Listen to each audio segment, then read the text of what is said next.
everybody, FIDE Master Dennis Monokroussos here, and today I'm going to take a look at a fabulous, or maybe not so fabulous, blitz game that I played a few weeks ago against some random IM.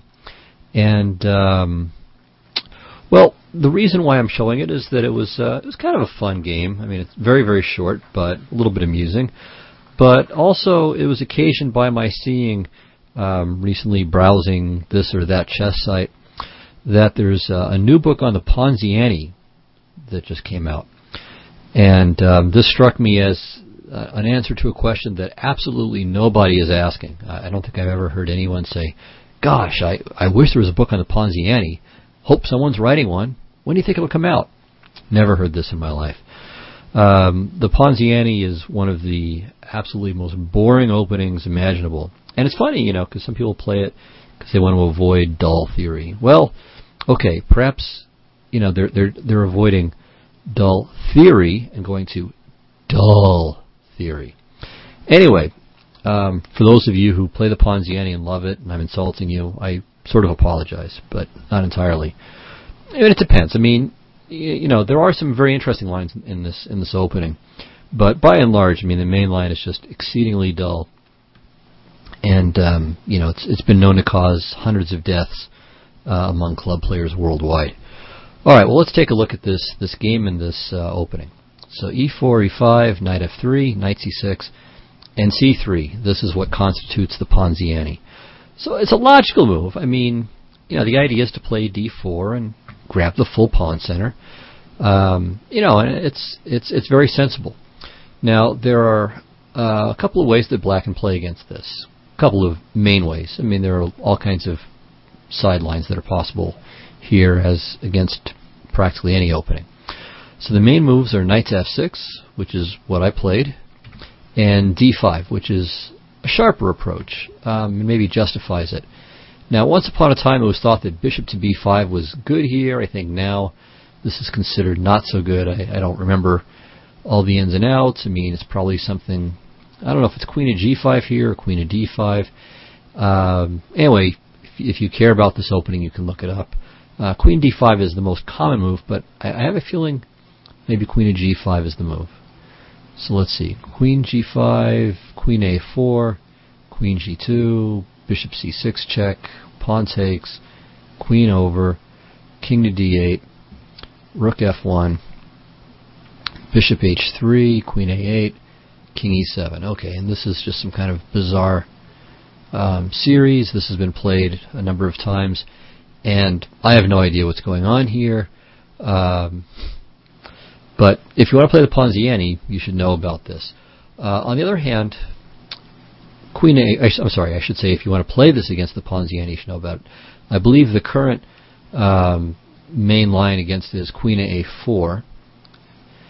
And here I think black doesn't go on any adventures with d takes e5 anymore. It doesn't really do anything now, but plays bishop to d7. And, okay, white can play d3, but let's say e takes d5, knight to d4, queen d1, takes, queen takes, knight f6.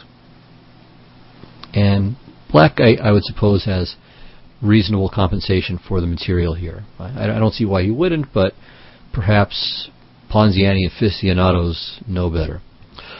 Alright, all I know is that knight to f6 is perfectly adequate and gives black good play. Okay, well here the main move is d4. I mean, I suppose white could play d3, but that would be dullness on steroids. So we'll stick to d4. Now here actually, okay, no, I played knight takes e4, which is the main move. Black can also play e takes d4. Against this, white plays e5, and alright, this can be a little bit more interesting. I think the best move here is knight to d5, and if c takes d4, then bishop to b4 check. Black is developing very easily. Takes, knight b takes d2, and then d6 with the very, very good, very easy game. But I think white can avoid that and play bishop to b5.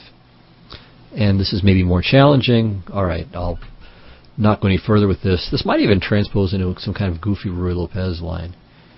So I don't know. Maybe bishop to e7, maybe a6. Okay, bishop e7, castles, castles, whatever. C takes d4, and play goes on. So I don't really know that I would recommend e takes d4, but it might be a reasonable alternative. So again, something you can consider if you find the main variation too stupefyingly dull. Although I'll show you a line that is anything but dull.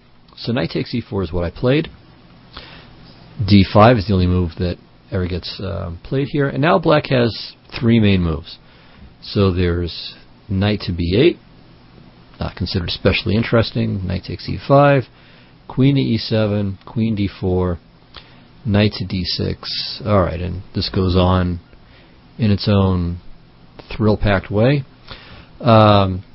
I played knight to e7, which is also stupefyingly dull, but sometimes I don't mind stupefyingly dull. Anyway, after all, I play the Berlin sometimes too, so how exciting a player can I be?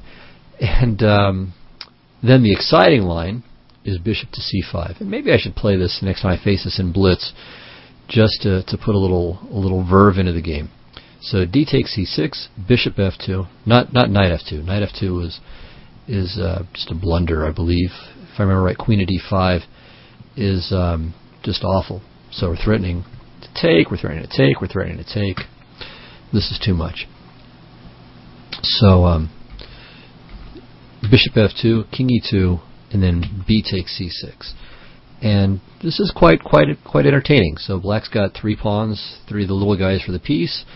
White's king is in the center. On the other hand, after queen to a4, black has some problems too. I mean, if he plays d5, then he's going to lose this pawn and then lose more stuff. So f5 is the move here. Knight b to d2. And you can see that black's pieces are a little bit overextended. Castles, I think, is the usual move. Knight takes, pawn takes, queen takes. The bishop goes back. And, alright, it's an interesting position. I don't know if white really is in any danger here. I'm not sure that black's compensation is really sufficient. So, the thing is, I played the Ponziani very briefly when I was younger, so it seemed kind of like an interesting idea, something different. So I tried it out, played it for a couple of months, maybe a month or so, just in blitz. I don't think I ever used it in a tournament game. And, alright, after a little research, I saw that it really wasn't all that thrilling, and moved on to back to other openings. Anyway, after c3, knight f6, d4, knight e4, d5, knight e5 is what I played. So it's just solid. It's sound. There's nothing really wrong with it. And black is just fine. So we continued along the main path, knight e5, knight g6. And, okay, the usual move here from white is queen to d4. And after this, queen f6 or queen to e7. Queen takes e4, queen e5, takes, and this is a position where people just fall into immediate comas and die. All right, I'm overstating this a bit, but the symmetry in the position makes it quite level. Actually, I've done very well with black the few times I've faced this, even against very good players. And I would say the reason is that I don't mind endings, and I think there are subtle imbalances in the position that keep some life in it. But nevertheless, objectively speaking, you have to have a taste for this kind of thing, and if you're playing blitz to get all kinds of crazy positions, this is not the chess for you. Okay, queen to d4 is one line, as I said. Another line